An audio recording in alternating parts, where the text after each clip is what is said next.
Bonjour à tous. Aujourd'hui, je voudrais vous parler de la mise en examen d'Agnès Buzyn. Parce que cette mise en examen ouvre plusieurs dossiers, plusieurs questions, et notamment des questions très importantes, quasi fondamentales dans, on va dire, le malaise global et la perte de confiance que traverse notre pays. La perte de confiance de nous, citoyens, envers nos dirigeants au sens large. Nos politiciens, bien sûr, nos représentants, nos institutions, enfin, je pense que c'est la totale.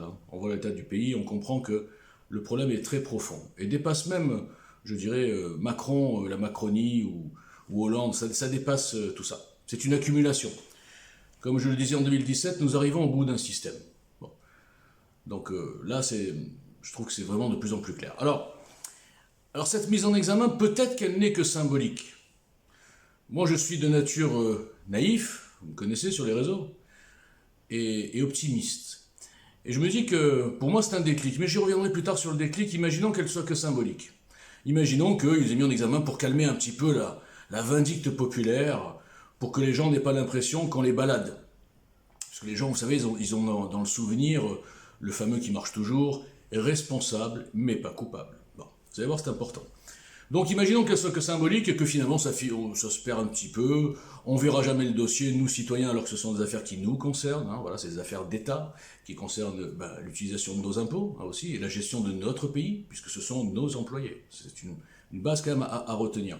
Mais bon, pour l'instant, c'est des dossiers qui sont complètement fermés. On ne peut même pas savoir exactement quelle pièce il y a dans le dossier. Ok. Alors, imaginons que ce soit que symbolique, que finalement, voilà, ça se perde et que dans 1 an ou dans 2 ans, quand on sera peut-être tous morts, je ne sais pas, peut-être que notre pays sera définitivement en dictature, cette fois-ci, non pas perverse comme actuellement, mais avec des militaires partout, mais des militaires méchants. Pas nos militaires, pas nos serviteurs de la nation, mais des militaires genre la gêne de fort, là, je ne sais pas quoi, la force européenne de surveillance qui fait en sorte que les pays ne puissent pas s'échapper, que les peuples ne puissent pas s'exprimer. Donc imaginons que dans 2 ans, on sera là. Donc Buzyn, franchement, tout le monde l'aura oublié. Mais imaginons maintenant qu'elle ne soit pas symbolique. Alors ça pose plusieurs questions et je vais enfin y arriver. Alors on nous dit, là j'ai vu Damien Abad, parmi tous les politiciens qui se lèvent pour défendre Buzyn. La classe, l'état de politicien est au-dessus des partis.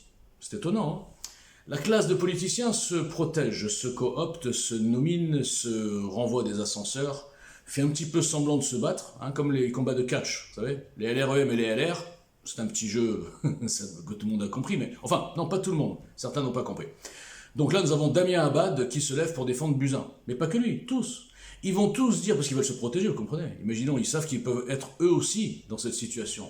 Donc ils se protègent par avance. Mais attendez, on ne peut pas être tenu pour responsable personnellement alors que nous accomplissons une mission de service public. Ils ont toujours cette phrase extraordinaire, le service public. Mais depuis quand ces gens-là travaillent pour le public et pour le service public? Moi, ce qui m'a toujours halluciné, c'est que ces gens-là ont des salaires de haut cadre dans le privé, des salaires princiers presque, vu par les temps qui courent, mais ils parlent comme s'ils sacrifiaient. Ils se sacrifient pour le service public, pour rendre ce que le pays leur a donné. Vous entendez parler des politiciens des fois? Bon, moi j'en peux plus. Bon. Donc ces gens-là qui travaillent pour le service public, qui sont des députés payés, je ne sais plus combien, 8 ou 9 000 net, plus les frais, plus les enveloppes, on ne sait même pas ce qu'ils en font, personne ne vérifie. On engage la femme, la cousine, la copine de la femme, on fait des engagements croisés. T'engages ma femme? Ok, j'engage la tienne? Ok, on verra pas le problème. Mais oui, ils se surveillent pas, qui ont des avantages à vie, certains, les ministres ont des avantages à vie, des retraites, tous ces gens-là, ils se sacrifient, vous comprenez? Il faut être indulgent avec eux, ils ne peuvent pas être responsables. Ça veut dire que d'un côté, il y a des gens dans le privé qui gagnent 2000 euros, ou 2005, ou 1005, ou peu importe, des salaires tout à fait dans la moyenne française, et qui eux sont responsables, ils ont des responsabilités, mais ces gens-là n'ont aucune responsabilité. Alors je vais vous dire que moi je n'en peux plus. Je ne suis pas le seul.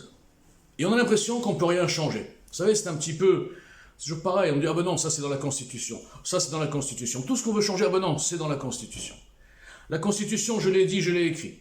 Elle ne descend pas du mont Sinaï, elle n'est pas gravée dans le marbre, elle a été faite par des hommes pour des hommes, et elle peut être modifiée par les hommes de l'époque pour les hommes de l'époque. Donc c'est pas intangible. La Constitution, nous allons la changer, à tous les niveaux. Alors on nous dit qu'on ne peut rien changer, c'est comme ça. C'est comme quand on nous dit, ben non, les politiciens, ils mentent, ben on le sait bien, politiciens c'est des menteurs. Ben non, c'est ça, hein, c'est la politique politicienne, on ne peut rien changer. Bon, alors là je ne vous parlerai pas aujourd'hui, mais bien sûr qu'on peut changer et on va le faire. Ça s'appelle le mandat impératif. Ça rend interdit les promesses de campagne. Ça paraît simple comme ça, et pourtant, ben, ça l'est. Donc, revenons sur Buzyn. Donc, je ne connais pas sa défense, je ne connais pas le dossier comme personne d'ailleurs, voilà, on ne sait pas. Néanmoins, je vais vous dire une chose. Il est absolument impossible, quels que soient les chefs d'accusation, que Buzyn ait pris des décisions qui seraient, imaginons, mensongères, ou dangereuses, ou non expliquées par des explications logiques, sans que le gouvernement, le Premier ministre et le Président en soient informés. Alors il est impossible, incohérent, de prendre une ministre et de la mettre au pilori sans parler de son employeur. Et j'emploie le mot employeur à dessein. Dans le monde normal, un employé, bon bien sûr, s'il fait des erreurs graves, son employeur le vire et l'attaque en justice, même si imaginons qu'il est volé dans la caisse, hein, je prends des exemples. Il le vire déjà et il l'attaque en justice. Et si maintenant on arrête ce salarié 1 an plus tard, on dit « Ah, monsieur, on a trouvé des fautes, etc. » et que l'employeur ne l'avait pas viré ni ne l'avait pas attaqué en justice, je suis désolé de vous le dire, l'employeur est co-responsable. Ça n'est pas du droit tel qu'il est conçu actuellement. Je vous parle là du droit tel qu'il sera, avec la philosophie de la justice du CNL, de JL et maintenant du CNL. Parce que l'irresponsabilité, on n'en peut plus.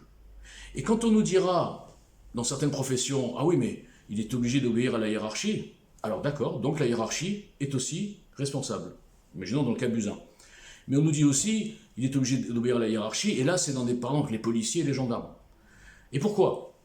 Il y a un article 434-5, enfin R434-5, Code de déontologie de la police nationale et de la gendarmerie, qui dit qu'on peut désobéir à un ordre manifestement illégal. Regardez la perversité, parce que manifestement, ce n'est pas un terme juridique, c'est un terme subjectif. Alors, quel est le gendarme ou le policier qui est assez spécialiste, on va dire, juridique, pour être sûr de lui, ne pas obéir à un ordre en se disant « il est illégal ». Déjà, il faut être costaud. Hein. C'est pour ça que j'en vois pas beaucoup aux gens qui obéissent, qui continuent à obéir, parce que c'est pas facile. Hein. J'aime bien, moi, les gens qui disent « ouais, il devrait pas obéir à ça ». D'accord, mais toi, vas-y, dans ta vie, tu as ton salaire et tout, tu vas faire quoi, là? T'obéis pas, tu te fais virer, qu'est-ce que tu vas faire? Tu vas attaquer à la cour, machin de justice? Ils sont tous vendus. Tu vas te faire déchirer, tu auras perdu ton salaire, tu seras un héros, mais personne ne le saura. Donc qui c'est qui le ferait? À part les conseilleurs, qui ne sont pas les payeurs. Donc, manifestement illégal, c'est très délicat. Mais pire encore, il y a écrit dans l'article que si jamais la personne attaquée, en disant que c'est illégal, et que finalement c'était légal, elle risquait elle-même d'être attaquée. Enfin, de payer des choses, d'être condamnée. Je ne sais pas si c'est un article qui est pervers. On dit, oui, non, attendez, vous pouvez désobéir, regardez. Mais sauf que dans la pratique, personne ne peut faire ça. Personne. Il faut un mouvement global, il ne faut pas une personne, il ne faut pas 10, il faut 1000 qui disent stop. À l'époque, stop les LBD 40 dans la gueule des gilets jaunes. Stop de traiter les gens normaux qui manifestent comme des délinquants et d'obéir aux ordres de retrait face aux vrais racailles. Stop! C'est pas illégal, c'est d'un côté amoral et de l'autre côté délirant. Alors c'est sûr que c'est pas illégal, hein, c'est très fin. Donc, dans le volet justice de JL et du CNL, ça va être quasiment le même, à peu de choses près, ben évidemment, il y aura la responsabilité. Et oui. C'est-à-dire que la justice sera d'une part, enfin, rendue au nom du peuple français. Vous savez que c'est écrit en bas de tout ou en haut, je ne sais plus, de toutes les décisions de justice. Mais en fait, non, c'est pas rendu au nom du peuple français. Il y a, je pense, 80% des décisions de justice, tout domaine confondu. Si vous les mettez dans un café du commerce, et j'aime bien le café du commerce, hein, c'est un de mes slogans, vous allez voir qu'il y a peut-être 30% qui vont être d'accord.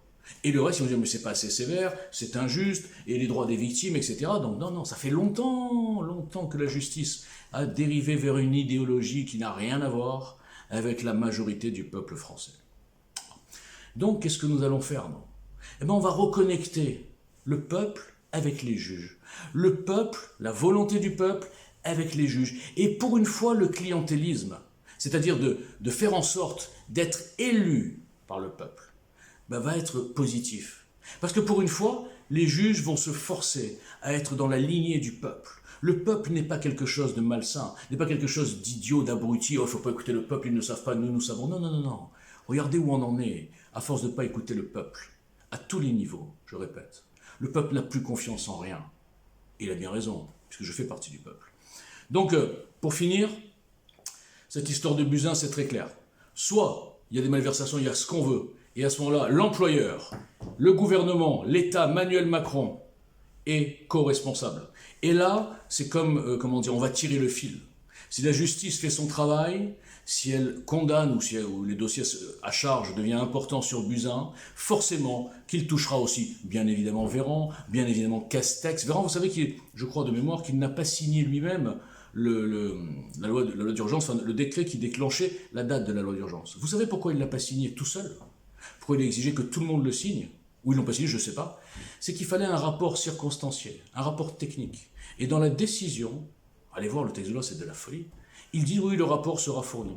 Alors que dans la Constitution, il faut que le rapport soit là pour décider de la loi et du démarrage de la loi d'urgence, l'état d'urgence, enfin de l'état d'urgence.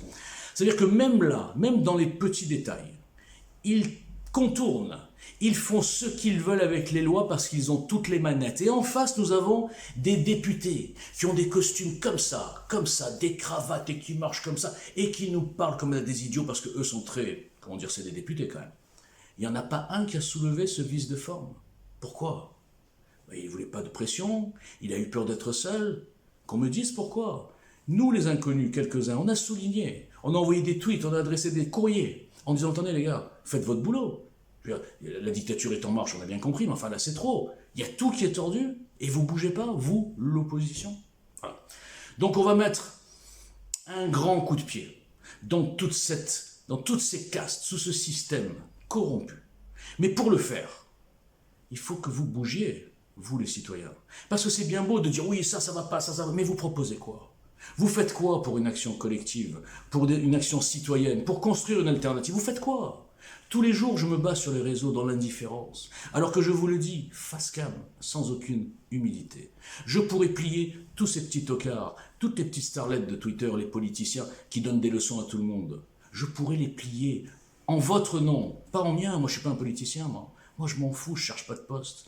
Je cherche à vous réveiller. Je cherche à vous donner cette arrogance que j'ai. Parce qu'il y a des arguments derrière. Et vous en avez tous des arguments. Mais vous n'avez pas confiance en vous, je vous le redis. Ça n'a rien à voir avec le sujet initial, c'est pas grave, j'improvise. Mobilisez-vous, trouvez cette arrogance, cette puissance, cet enthousiasme. Et on peut les retourner. On peut rattraper notre pays à la dérive. On peut le faire.